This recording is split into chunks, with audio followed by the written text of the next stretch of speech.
friends of the internet. Today we're going to talk a little bit about cravings and why it's important and beneficial to stay on top of them. So this is going to be broken down into two parts, this video. Firstly, we're going to discuss why it's worth staying on top of your cravings, and then after that we're going to look into the nuts and bolts of it, how you can employ strategies through nutrition and mindfulness in order to really conquer your cravings so you can make those decisions to be the healthiest version of yourself day in, day out. A really important reason that you want to stay on top of your cravings and your urges to eat when you don't really want to is if you are trying to achieve a long-term goal. So weight loss is the most common one, and you're not going to get that far if you're not in control of your own decisions, or you're being sort of manipulated by your hunger cravings or your physiology. So being able to make your own decisions without being affected by external influences really helps map out a long-term strategy to losing weight, or also really importantly to maybe healing a chronic illness. So if you need to avoid certain foods in order to, let's say, stave off inflammation for a year or 2 years or however long, if you're trying to reverse a chronic health condition like diabetes, it's not really going to help having cravings for sugar. I know that being really motivated to reverse these conditions is a big factor, but really being biochemically equipped or nutritionally equipped to do so is going to really help long term. So that is why it's really worth staying on top of your cravings, or conquering them, if you will, is for you to have the ability to make unadulterated decisions about your food and about your health. So if you're a human being, you will have a craving at some point or another. These are natural, and they can be signals as to what we may be needing at a certain point in time. So let's say you have a craving for sugar, or you have a craving to eat. That's going to be a natural message that is being sent to you as a result of your physiology or a result of your mind. So if we talk about it in nutritional sense, then we are receiving a message that we are either deficient in a nutrient, and so our hunger hormones are actually sending messages to us. They are leptin and ghrelin. They're actually telling us to eat in order to bring on this nutrient that we're missing. And additionally, when your biochemistry has been hacked, you might find that you also are getting hunger cravings. So blood sugar is the big one. We all know that blood sugar can exist on a roller coaster, especially as a result of eating refined sugar and refined carbohydrates like white flour products. Breads are notoriously made with poor quality flour, and lack of fibre and other nutrients causes you to be on a roller coaster. And I guess many of you are no stranger to caffeine and coffee. I know that the UK and the States pretty much runs on caffeine. I think we have our productivity to thank for caffeine, but nonetheless it can still spike our blood sugar. So blood sugar and lack of nutrients, common ones being B vitamins, magnesium, zinc, iron, these all result in hunger cravings or a need to eat. So this is why you might be finding yourself continually hungry, because you don't have enough of these nutrients, or your biochemistry has been hacked somehow. So the best way to really address this is through plants.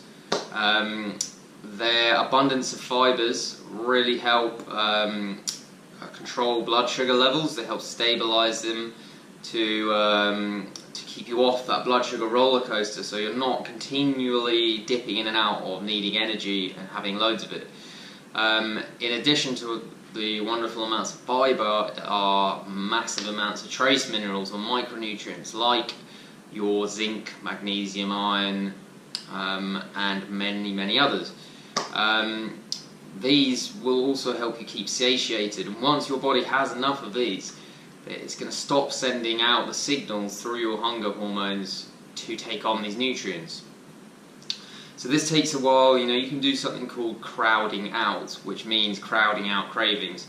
So if you are still drinking a lot of caffeine, or you are still eating a lot of sugar or other foods which you want to eventually get rid of, then instead of just cutting them out, start taking on loads of nutrient-dense foods first. So maybe you start with a massive salad at some point throughout the day, or you throw in a smoothie, which is really good if you make it a green one because it has loads and loads of plant fibers in there. So you eventually begin topping up your system with all these nutrients which it's asking for, and then you start to take away the foods which are causing you to have these cravings or that aren't nutrient dense foods. So that's just a way of staying on top of it. Another way is through fats, because fats are something which have been demonized in the past, wrongly so. They're thought to cause heart disease and obesity, because you eat fat you'll be fat, all that kind of thing. But in actual fact, they are incredibly satiating. They keep you full for a very, very long time, and they're incredibly energy dense and energy efficient. They are, instead of carbohydrate and protein, which are 4 calories per gram of fat, fat is actually 9 calories a gram, so you have a hell of a lot of energy to burn per gram of fat, as opposed to these other foods, over double in fact. So fat can actually also keep your blood sugar levels very stable as well, so preventing the spikes and dips in blood sugar which account for sugar cravings or hunger cravings. So by maybe reducing your consumption of refined carbohydrates and upping your intake of healthy fats like olive oil, avocado, fatty fish like salmon and mackerel, nuts and seeds, and coconut oil is a big one, it's actually my favourite, you can really help keep your blood sugar level stable and keep your energy topped up, because again, if you're hungry it means you need energy as well, just in a general sense, and fat is a fantastic way of doing that. And contrary to the conventional wisdom, fat can actually be pretty beneficial for you if you want to lose weight as well, which I'll go into in another video. But fat is only really a problem if you eat it alongside really high carbohydrate diet and refined sugars. But that's what you can do to stay on top of your cravings. In addition to just being a nutritional phenomena, cravings can also occur to thoughts and emotions. So many people, myself included, I used to do this, used to use food as a way of dealing with painful emotions or thoughts which you'd rather not be feeling. So if a situation or a thought or a memory or an experience brings up something you'd rather not be feeling, then the cue is to eat or grab something to provide a sense of gratification or reward, to sort of dull that thought or sensation out. So the other way to stay on top and potentially beat craving is to tap into when these thoughts or emotions occur, and in response to what, and really start to tune into what is bringing up these thoughts and emotions, why are they arising, and to catch yourself maybe grabbing food when you're feeling something which should be addressed or which you might want to address.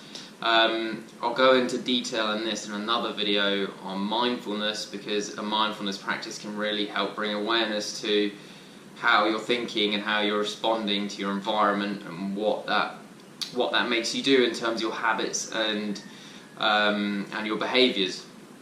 So in summary, staying on top of your nutrition through whole foods, healthy fats, and keeping your blood sugar stable is really going to help keep you stay on top of your cravings.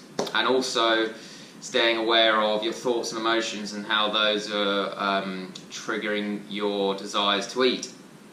So that about wraps it up for Cravings.